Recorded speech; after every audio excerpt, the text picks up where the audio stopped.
Hello, can everyone hear me? Whoops, I knocked things over. Everyone can hear me okay? Great, well, I'm really glad to be here today, so thank you for having me. So today I want to talk about ethics and technology, and towards a new ethical framework for technology, which is something that, based on my experience, has been sorely missing from technology in pretty much every tech company that I've worked for. So if we think about Siri or Alexa, how many of you spoke to Alexa this morning as you were getting ready? Okay, so what do we notice about her voice? Female. Correct, it's a woman, right? So what does this do? The thing about technology is it seems harmless. We think of tech as neutral, right? As, okay, well, this is just a robot. But what that does when the voice of an assistant, whether it be Alexa or Google Home or Siri, is a woman, it re-perpetuates the norm of a woman as secretary, as servant, as assistant. And I don't know about you, but I've actually gotten visibly upset when I've heard some of my male friends yelling at Alexa when she doesn't do what she's supposed to do or put the right station on, because it normalizes abuse. In addition, if you ask Siri something profane or say something that is sexual to her, she just says, I won't respond to that. Why doesn't she say, that's not the way that you talk to a woman, that's completely inappropriate and you should be ashamed of yourself? If you say something else, I won't respond to that. She evades your comment, right? So why is this? So this is an example of a lack of inclusion in terms of product design. So I work with companies on diversity, equity, and inclusion. I do trainings all over the world for companies, and most of the trainings that they want are on human resources, which is great. I go into companies, I teach inclusive leadership, I teach gender equity in the workplace, love it. But when it comes to technology, we have a bigger responsibility, and that's to design products that are inclusive, and design products that don't re-perpetuate harmful norms, like the woman as the assistant. But unfortunately, that's not what we see happening. So, some people here have talked about bias in artificial intelligence, but there's about 1 out of every 4 people in the workplace in artificial intelligence is a woman. So that means that the people that are designing these products are men. I'm not saying that men can't be empathetic and appreciative, and that's why I do workshops on inclusive product design, so I can help men to understand those biases and how that might be the case. But it also means that there's not enough people with differing lived experiences that are designing these products who can say, hey, how about we don't design this for what's called the default setting, which is white, Western, and male. So this even has to do with designing products for other countries. People in a different country might use your product differently than they would use it in the UK. And yet, if the product is being designed only by people from the West, we might not see that, or we might not integrate that. And then we're not only maybe re-perpetuating harmful norms, but we're also losing market reach, right? Because if we want our product to work in a different country or people to like it, and I think about things like fat airlines, right? That was not looking at the globe. Like, flying on FAT airlines, not great. I also met a gentleman, very well-meaning, but he had designed something he called a welt. And he said, do you want to see my welt? And he started to lift up his shirt. He was from Asia, again, a very well-meaning guy, and I thought he was going to show me like a bruise on his belly. It was a wearable belt. But they hadn't done the correct translation to understand what that might mean in a different society. Also, 1 in 6 tenured faculty who teach artificial intelligence are women, which is really, really low. Add this to the fact that men still represent 88% of leadership positions in tech companies. 88%. That's like stupid high if we think about it. So again, it's not that men are not thinking about these things, but they don't have the lived experience necessarily to draw those correlations. The other thing to notice is that we need to understand that even if tech can be a force for good, technology can also easily be weaponized. And something that is normalized within our society is the abuse of women. No matter what your platform is, it can potentially be used to abuse people. And we need to be smart and savvy enough to realize that. that not everybody out there is going to be using the product in the way that we designed it, which is why we get all of these cases of harassment online. The amount of harassment online of women is staggering. Or we have a product like Twitter where people can follow, men can follow you, men that you don't know. What woman wants to be followed by men she doesn't know? Again, it's not understanding the use case, and there can be lists designed where then people can target a list of women because they all fit the same criteria and harass them without really any recourse. So this is something else I really want to talk about. In addition to gender bias, I come from a background of international relations. I've studied war. I've studied what causes war. I've studied the factors that lead to war. As our lovely host was saying, I lived and worked in Bosnia and Sarajevo. Also studied the Rwandan genocide. So something that happened in the Rwandan genocide was that the Hutus used the radio stations. They used the radio stations to disseminate harmful propaganda about the Tutsis, calling them cockroaches. This was one of the key factors that led to the Rwandan genocide and the elimination of hundreds of thousands of Tutsis over a very, very short time period. So that was the radio station. Well, Facebook is the new radio station. Twitter is the new radio station. So what happened in Myanmar? So Myanmar was a newly democratic country. It had just transitioned to democracy in 2017. Facebook went into the country with very few content moderators that understood the political situation, people who spoke the language, because it was a new market. Let's go get more users, get more money, global expansion. The whole thing screams of colonialism. I know both me and from the US, which is extremely colonialist, and of course Britain, also very colonialist country, this concept of we want power and we want profit, and we don't care if there are devastating effects on the local population. So this is what happened. In Myanmar, for a long time, the Rohingya had been a persecuted population, and the Burmese military has been trying to get rid of the Rohingya for ages. Enter Facebook, enter a way to spread disinformation about the Rohingya, just like the disinformation that was spread about the Tutsis in the Rwandan genocide. What did this lead to? 50,000 people driven out in campaigns of pillaging, rape, murder, at least 7,000 people killed, because Burmese military were setting up platforms, they were setting up Facebook pages that were, again, encouraging violence against the Rohingya and spreading hateful propaganda against the Rohingya people. This is scary. And I think what's important to point out here is it's not that it's bad intention, right? A lot of these products are not designed saying, we want our product to be used to create a genocide of the Rohingya people. That's not the use case for Facebook, right? And it's designed. Facebook is designed to connect people all over the world. Okay, but it's now a publishing platform that's being used to spread disinformation, and there's not the same fact checking that there is in other publications. I wrote several articles for the Washington Post. They came back to me multiple times with fact checks, asking, are you sure that King Ferdinand founded this palace in 1883? We found a source that it's 1882. They're so careful about what they're putting out there that it's factual. Facebook doesn't care, neither does Twitter. This is something that an author called Sarah Wachter-Bottcher calls engagement at all costs. We don't care what the price is for your engagement. As long as you're clicking, we can show more ads and we can make more money.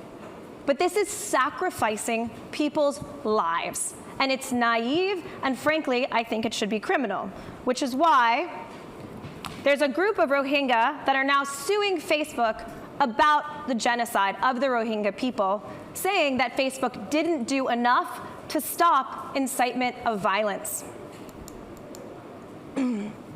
Another example, I know you guys all laugh at the US over here, and frankly, I laugh at the US sometimes too, was again the role of propaganda fueled by tech platforms, again, like Facebook and Twitter, to promote the idea of stop the steal. That Donald Trump had actually won the election in 2020 and that Joe Biden had not. Now, to make matters worse, this fraud was spread first by the President of the United States, which is why we're the laughingstock of the world. But people believed this, and there's not enough fact-checking that people actually showed up to the United States Capitol building. They stormed the Capitol building. They spread their feces on the floor of the Capitol. They chanted, "Hang Mike Pence." They looked for Nancy Pelosi. Who knows what would have happened if they got their hands on these senators? And this is, again, because of misinformation that is spread and it is not stopped. Okay? This has to be stopped. So when you think about technical products, we have to think about worst case scenarios. We have to know that there is somebody out there, there are malign actors that will weaponize our technology. And we cannot be naive enough to think that this is not going to happen, and we need to create measures that are going to protect against it. Another example, mental health. So if you haven't seen the rates of teen suicide and depression in correlation to Instagram, it's shocking. So on this graph, you can see that about when Instagram was founded, the increase of depressive symptoms in US teens by sex. Now you'll see that females in particular are extremely influenced by Instagram, and it affects their self-esteem. Why? Because we have this standard of beauty that we're supposed to meet, and all the airbrushes and the filters and all the things that can make you look skinnier than you actually are, make other people that are scrolling feel horrible about themselves. In one study, it showed that girls who spend more than 3 hours on social media a day, 37% of those girls are likely to self-harm. 37%, just by spending 3 hours a day on social media. But again, the creators of this don't care. It's about getting you on the screen and scrolling for as long as possible so you can be served advertisements. And so the product makes more money. It's putting profits over people.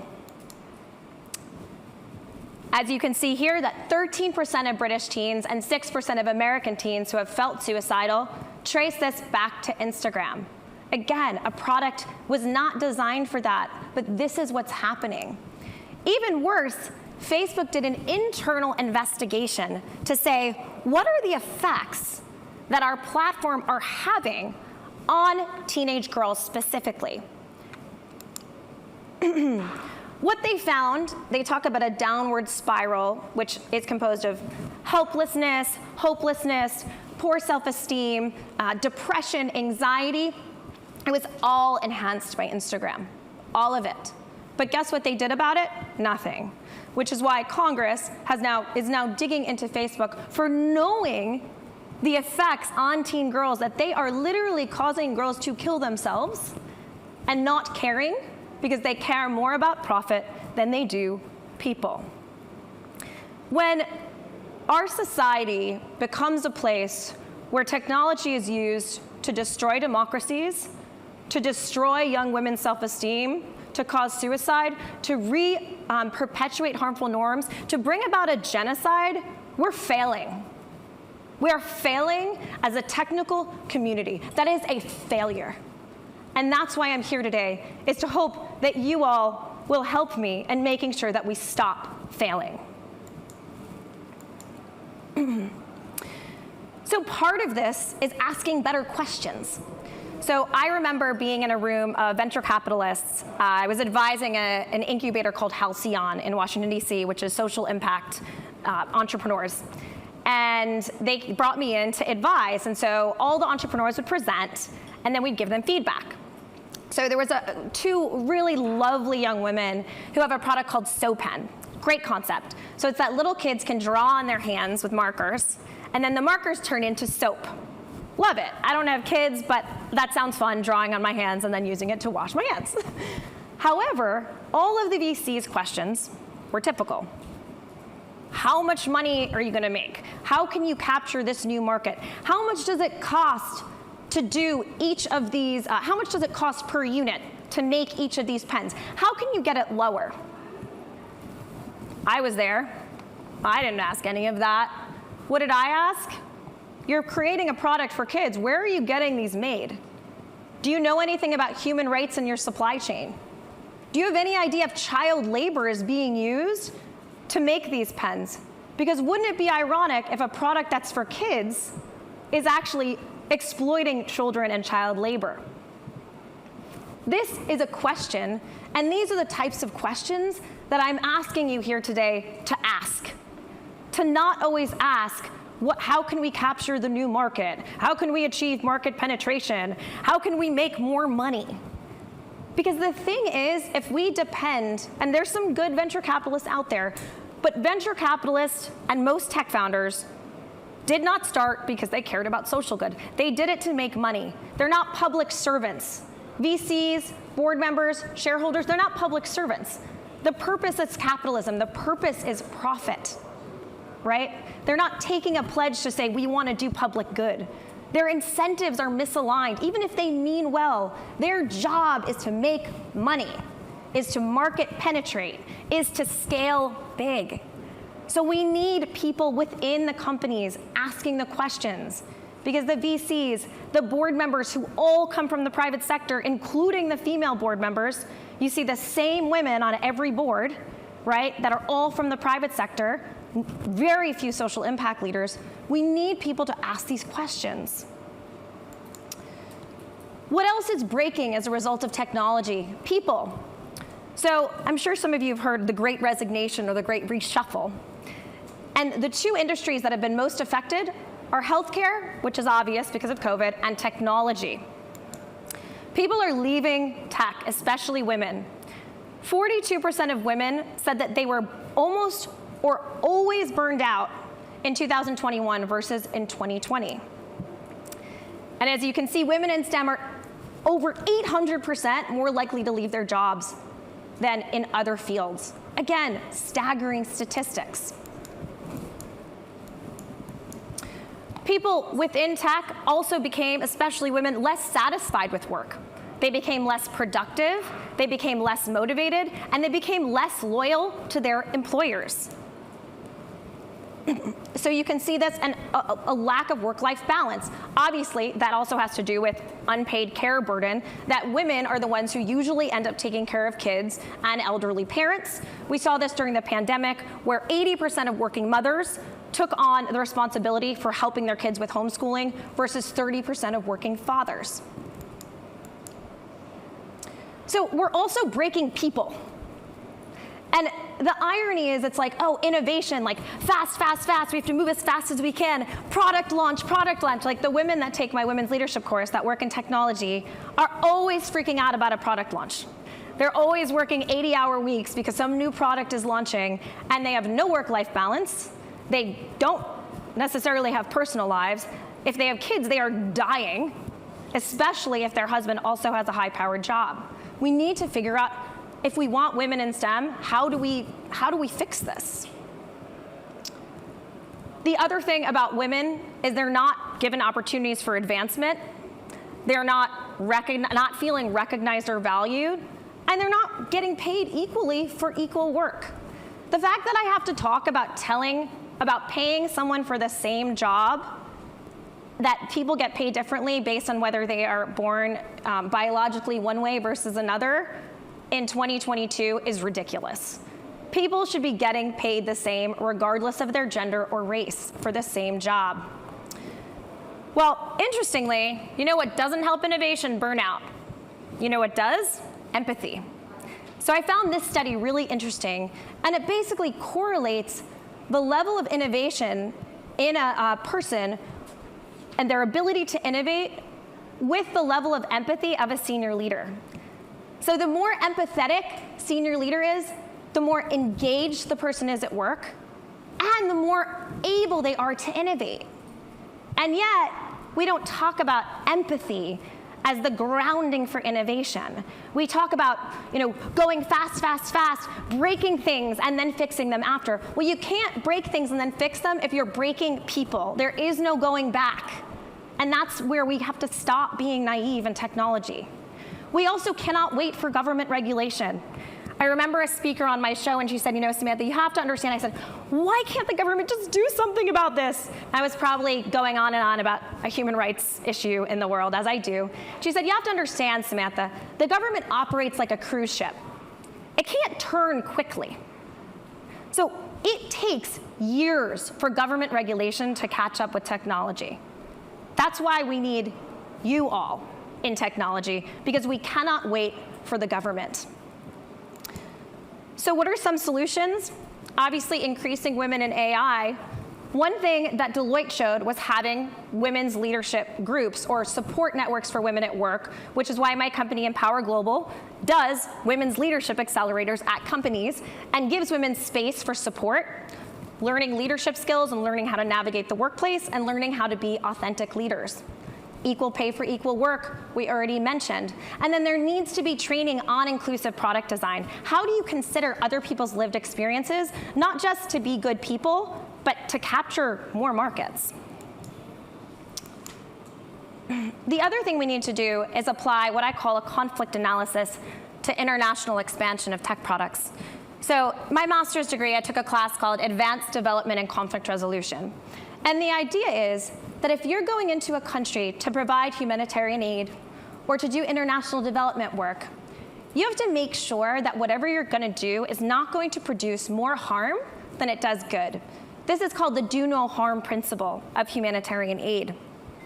So what do? It's called a conflict analysis. When you go into a country like Myanmar or Ethiopia, which are having the same issues with Facebook now, you say, what are the potential political divisions here? What ethnic groups have been marginalized? What is the religious dynamic? What is the crime? What does abuse look like? What is the political situation? What is the fragility? How frail is it? I mean, we didn't think of the US as a frail democracy, and our elections were hijacked in 2016 by disinformation, and then again, we had the Capitol. We're not even a fragile democracy. Well, I guess now we are, but if we think about these countries that are newly minted democracies or authoritarian regimes, the results can be absolutely disastrous, as we saw. So it's applying that conflict lens and saying, what is the worst case scenario? And then preventing and creating a plan to prevent that worst case scenario and making sure that you're not doing more harm than good, that you're not exploiting political divisions, that you're not causing civil war or genocide, that you're not causing abuse of women to happen because your platform is going to be hijacked. There need to be people. That is responsible innovation. Right now, a lot of the innovation that we're seeing is just reckless and, frankly, I think in some cases, criminal. And I want you to think about, in your time in technology, how many of you have felt ethically compromised at one point or another? I know I have, right? When data was going to be sold without telling people that we were selling their data or using it for other nefarious purposes, I quit. There's other examples in technology of ways that I felt ethically compromised by the way that the founders were doing it.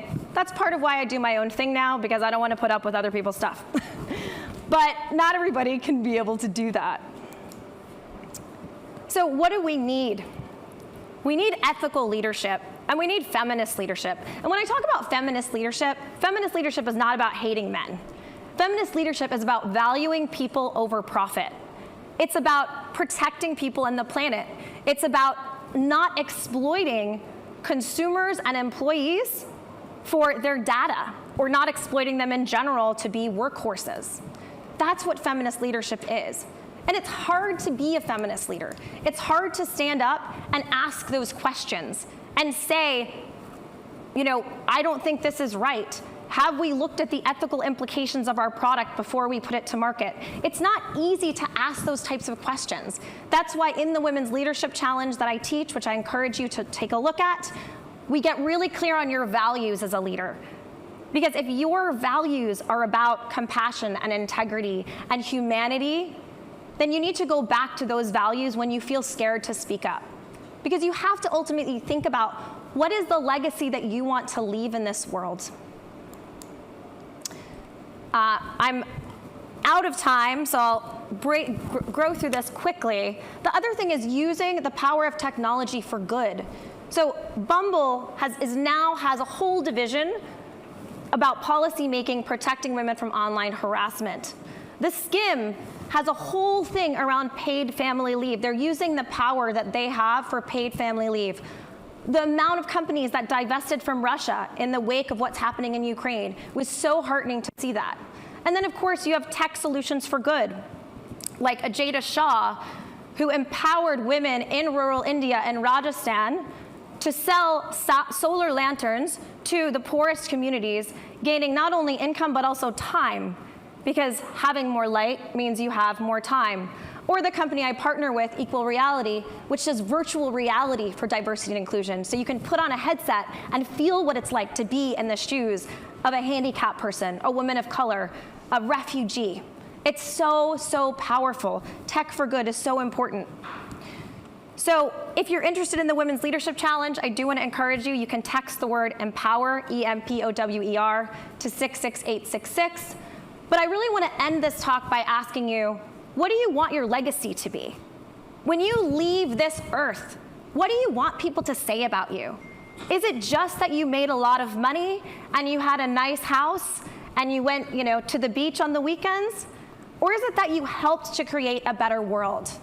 So I just want to finish by saying technology can be an incredible force for good in the world, but it also has the capacity to destroy the world. And I'm asking you to help us protect against that. Thank you. Thank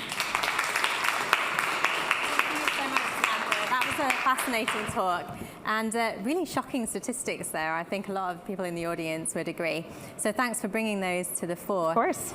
Unfortunately, we are running a bit behind time, so we're going to keep things rolling. So we're not going to take any questions at the moment. But if you do have questions for Samantha or any of our speakers, obviously they are around here at the event, or if you're watching online, you can send those through on the Brella app. So once again, give it up for Samantha. Thank you.